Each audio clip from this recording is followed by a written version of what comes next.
What's in a BBL? I'm Dr. Matthew J. Nykiel, board certified plastic surgeon, and I'm here to walk you through information on the BBL. Now, I've made this video to apply to anybody that wants to learn, so please always check with your board certified plastic surgeon about the specifics that I discuss. And don't take what I say over what your surgeon says.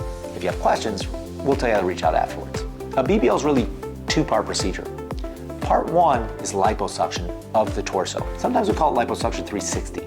And that means that we liposuction your tummy, your waist, and your back. Essentially, usually going from the armpit down. Why do we do that? Because that starts to create that overall hourglass shape.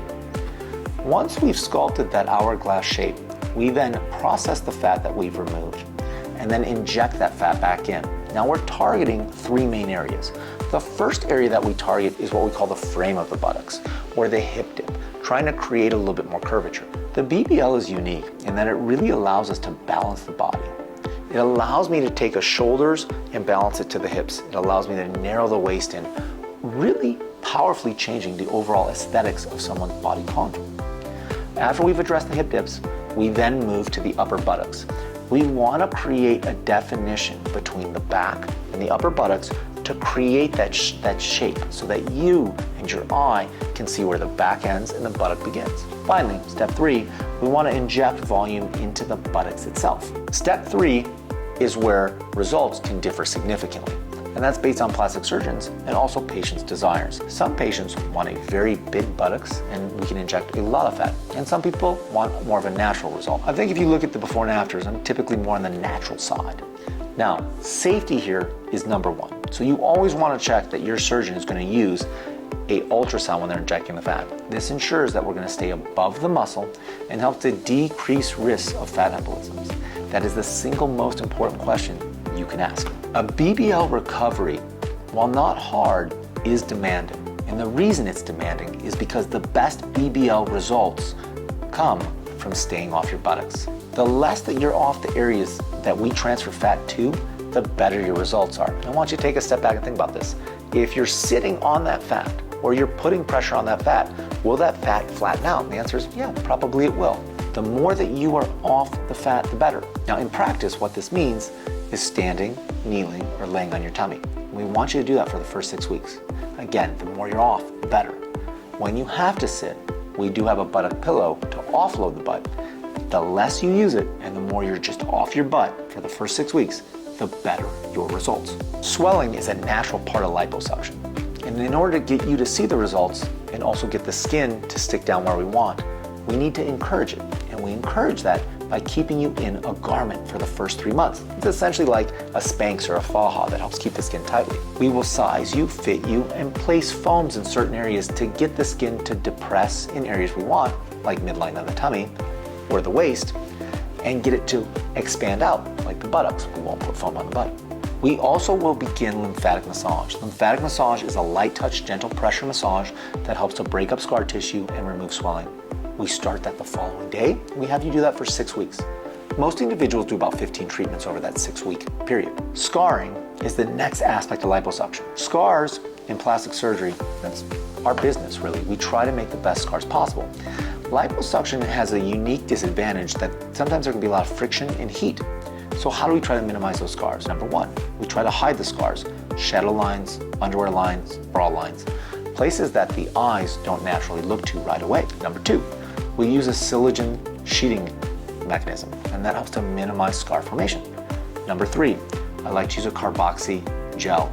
We apply the gel right after surgery, again, helping to minimize scarring.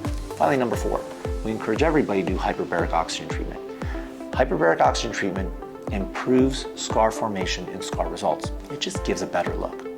When we do those things, we find our scarring significantly improves. Is all liposuction the same? And the answer is no. I think when you look at results on people that do really good before and afters for liposuction, you're going to notice a common thread. Almost all those surgeons use ultrasonic liposuction. Now in the US, that was Vaser Lipo.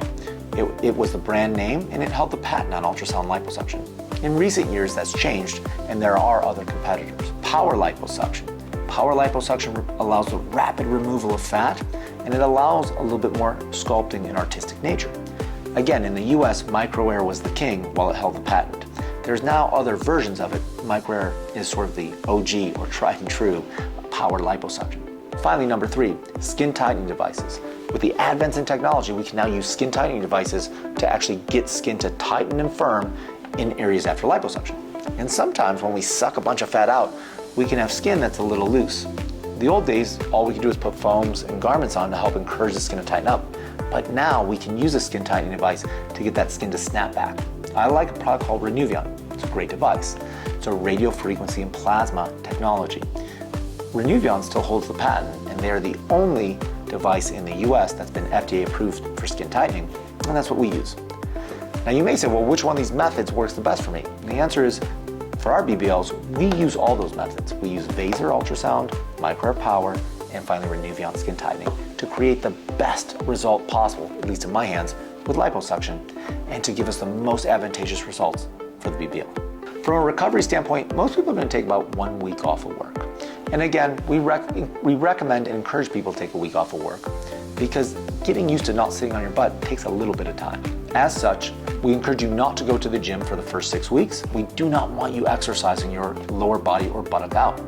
Now, upper body, sort of very specific movements of the arms, shoulders that don't engage the glutes or lower body is fine. And the exercising where you're not sitting on the butt doing upper body, I think works. We do not want you to do cardio either. Excessive cardio is going to move the glutes, and again, we find that decreases our fat transfer rate. Now, that's not saying we don't want you to walk around. We absolutely do. Not walking or not moving only increases your risk for DVTs or blood clots in the legs, and we absolutely do not want that. So again, walking, upper body exercising, but not lower body or seated exercises during that 6-week healing period. Want to learn more about the BBL? Check out our specifics on the different topics about BBLs, and when you're ready, schedule a consultation. We'd love to see you at SoCal Plastic Surgeons. Until then, see you later.